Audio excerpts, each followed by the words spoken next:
అందరికీ నమస్కారం. ఇవాళ మనతో ప్రముఖ ఆధ్యాత్మికవేత్త జ్యోతిష్య వాస్తు పండితులు బ్రహ్మశ్రీ ఉమామహేశ్వర సిద్ధాంతి గారు మనతో ఉన్నారు.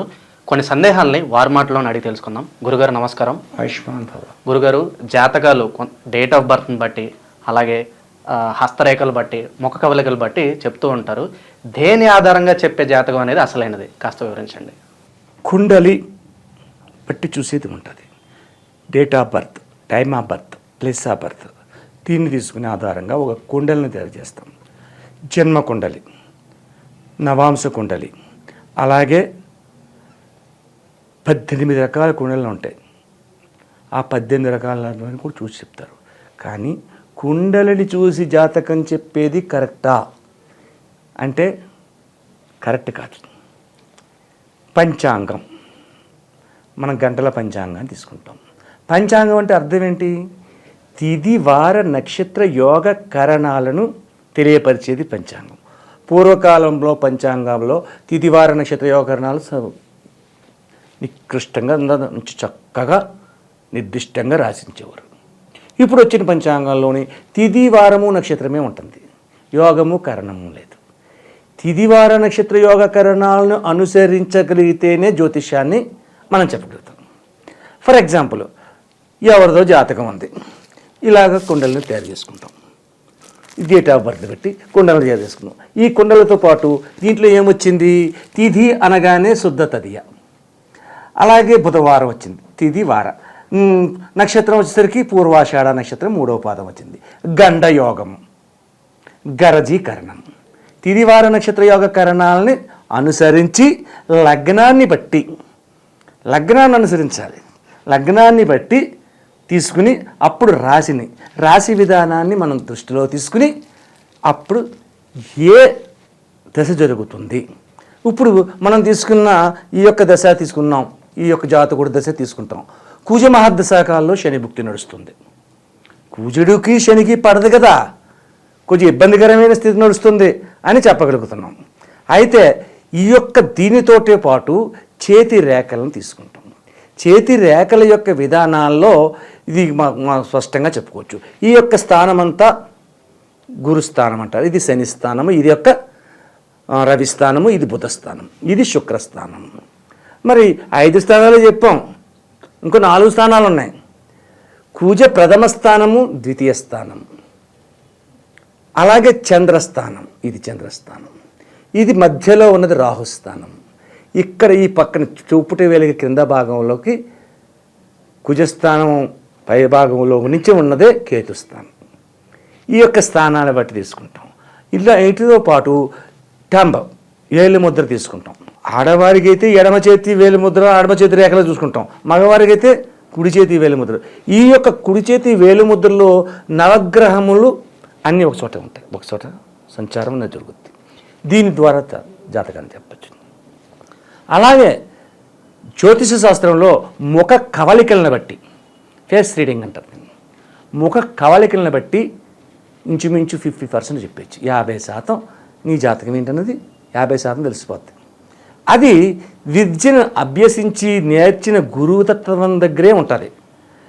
ఇక్కడ మధ్యకాలంలో మిడిమిడి జ్ఞానం కలిగిన వాళ్ళు చాలామంది ఉన్నారు. పూర్వకాలం కోయిదారులు మన ఇంటికి వచ్చేవారు. ఒక నెమలేకో ఏదో మొత్తం మీద ఒక కోడి ఇంటో ఇది పెట్టుకుని కట్టుకుని గవ్వలు కట్టుకుని ఇంటింటికి వచ్చి చేయి చూసి చెప్తామండి అదండి అనేవాడు. అప్పుడు పావలో 10 పైసలో వాళ్ళకి ఇచ్చేవారు. నా చిన్నప్పుడు మన చెప్తాను అలా చెప్పేవారు. ఇప్పుడు అదే టెక్నాలజీ పెరిగిపోయింది. ఓ సెల్ ఫోన్ ఉంటుంది, స్మార్ట్ ఫోన్,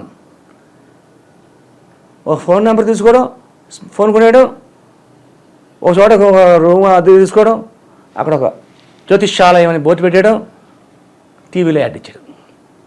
నీకు ఏమొచ్చు? ముఖం చూసి జాతకం చెప్పేస్తాను అంటాడు.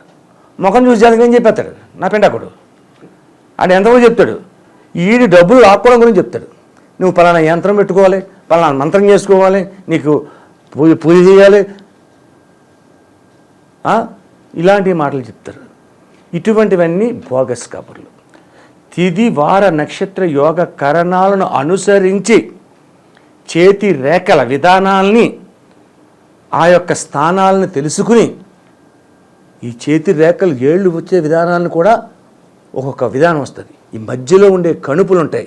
ఈ కణుపుల వరకు ఒక రకమైనది చెప్పచ్చు.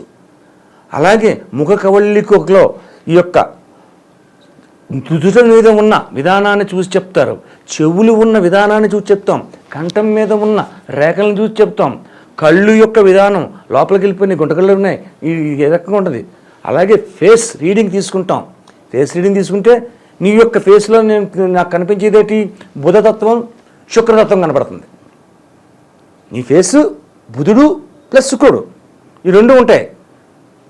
అటువంటి విధానం అంటే ముందు ముఖం చూడగానే ఏ గ్రహ విధానం ఎలా ఉంది, బుధ శుక్రుడు ఉన్నాడు అంటే నక్షత్రం అని చెప్పి ఇక్కడ ఎవరిదైతుంది, పూర్వాషాఢ నక్షత్రం.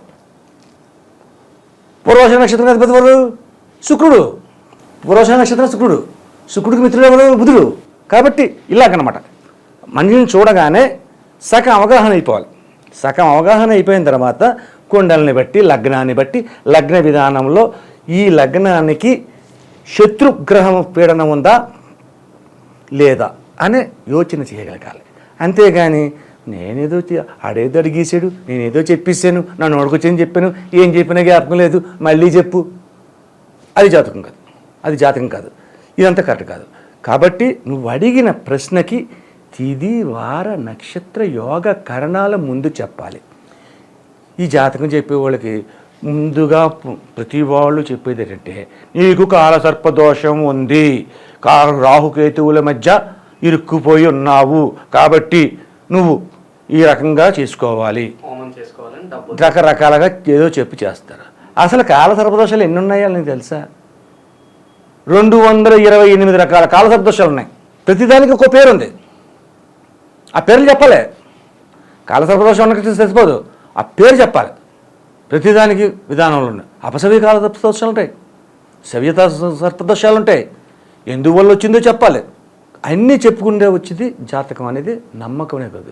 పూర్వకాలం శ్రీకృష్ణ మహాదేవరాయల కాలంలో మహామహా పండితులు మహామహా జ్యోతిష్యులు ఉండేవారు. కాబట్టి ఆస్థాన జ్యోతిష్యులు, ఆస్థాన పండితులు అని అనేవారు. చక్కగా నిశిదీకరంగా చెప్పారు. ఇప్పటికీ మన ఇండియాలో లేదు. పాశ్చాత్య దేశాల్లో నాకు ఆఫర్ వచ్చింది, సింగపూర్ వచ్చేయండి, మా కంపెనీలో మీకు జాబ్ ఇస్తున్నాం, మీరు చేయవలసింది ఏంటి, మాకు ఒక ఏసీ రూమ్ ఇస్తాడు, ఆ ఏసీ రూమ్లో కూర్చోబెడతాడు, వాళ్ళు ఎక్కడో పొద్దున ఆ రోజు ఆ కంపెనీకి సంబంధించిన జాతకం ఈరోజు చూడడం ఇలాగుందని చెప్పడం, అలాగే వాళ్ళు నడుచుకుంటున్నారు. అంటే అంతటి నమ్మకం కలిగి ఉన్నారు. ఆ కంపెనీ గురించి చెప్పాలి జాతకం, ఎవరికి చెప్పక్కర్లేదు. ఇలా పర్చేజ్ చేయొచ్చా, లేకపోతే ఇలాగ అడ్వాన్స్ ఇవ్వచ్చా, ఇవ్వకూడదు, ఆగిపోతున్నాడు, వాళ్ళు ఇవ్వట్లేదు, చెప్పింది జరుగుతుంది అన్న ఉద్దేశంతో ఈ వ్యక్తిని మన కంపెనీలో తీసుకురావచ్చా, ఫలానా దేవుడు ఆడి జాతకం ఎంత వచ్చింది, ఈ జాతకం ఎలా ఉంది, ఈ కంపెనీకి వారికి అవినాభావ సంబంధాలు ఏర్పడి కలిసి ఉంటాడా, నష్టపరుస్తాడా, అది చెప్పాలి. అలా చెప్తుంటాం. అలా చెప్పించుకోవడానికి లక్షల్లో శాలరీలు ఇస్తారు. నాకు ఆఫర్ వచ్చింది, నేను రాలేను బాబు, విదేశాలకు వచ్చి ఉండలేను, నాకు కొన్ని బాధ్యతలను ఇంకా తెరలేదు అని నేను వెళ్ళలేదు. కాబట్టి జ్యోతిష్య శాస్త్రాన్ని నిరుమోహమాటంగా నిస్సిగ్గుగా, సిగ్గుపడకూడదు, ఇంకేమీ లేదు, నిజమైన శాస్త్రాన్ని చెప్పాలి. ఆ చెప్పినది తిథి వార నక్షత్ర యోగ కరణాల ద్వారా మాత్రమే వస్తుంది. నక్షత్రం ఉన్నది, అన్నీ ఉన్నాయి, కాబట్టి ఇది కరెక్ట్. అంతేగాని మిడిమిడి జ్ఞానంతో ఏదేదో చెప్పేసి మాత్రం వృధా ప్రయాసం.